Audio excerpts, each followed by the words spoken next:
Samantala, kinailangan pang butasin ng mga bumbero ang ilang pader dito sa compound para lamang mapasok ang lugar na report ni Jay Sabal.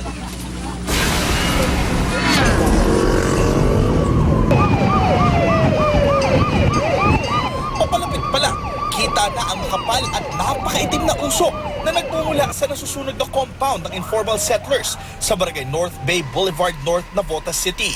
Gawa sa light material sa mga bahay kaya mabilis na kumalat ang apoy na sinabayan pa ng malakas na ihip ng hangin. Ilang pagsabog din mula sa compound na naganap. Kasi ba may mga tumatabo sa... Opo eh.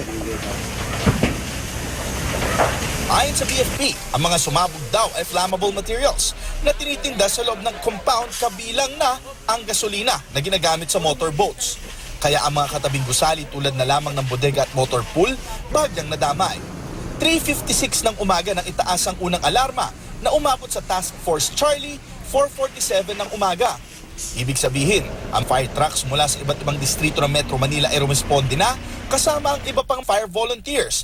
Humigit kumulang 40 fire trucks ang rumisponde sa sunog na tumupok sa kabahayang umuukupa ng nasa 2 hectares na lupa. Hindi agad napasok mga bumbero ang compound dahil sa kakulangan ng access road paloob kaya binutas na lamang nila ang mga pader.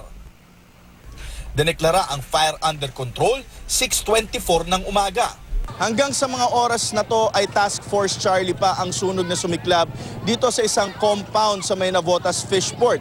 At kahit na nasusunog pa, ilang residente na ang bumalik sa kani-kanilang mga bahay upang mga lakal at isalba ang mga gamit nilang pwede pang mapakinabangan. Ano yung mga kinukuha mo, te? Sa Arnola po ng tita ko, ilagay ng pera. Lagayan ng pera. Opo, sa tindahan nila. Mga gano'n ba kayo natatakot? Hindi pa bumababa yung alarma, nangangalakal. Kailangan pa kami mga matakot, sir. Lumaki kami squatter, sir. Pero kami, namamuhay kami na maayos, sir. Ganito pa ginawa sa amin, sir. Partikular ang hinahanap mo? Yung mga bag na may papel, baka hindi pa na may tubig kasi rito eh. Lesamang nasa 600 na kabahayan ang natupok ng apoy na umano'y nakaapekto sa 1,200 na pamilya.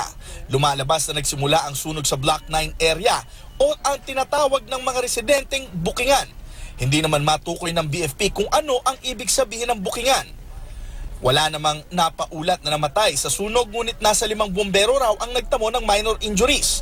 Tinatayang nasa 750,000 pesos na halaga ng ari-arian ang natupok ng apoy. Kung maaari, bago payagang bumalik, talagang dapat na subdivide na nagkaroon na ng access. Kasi kung hahayaan lang din natin na magtatayo yan, same problems encountered ngayon, maulit at maulit yan.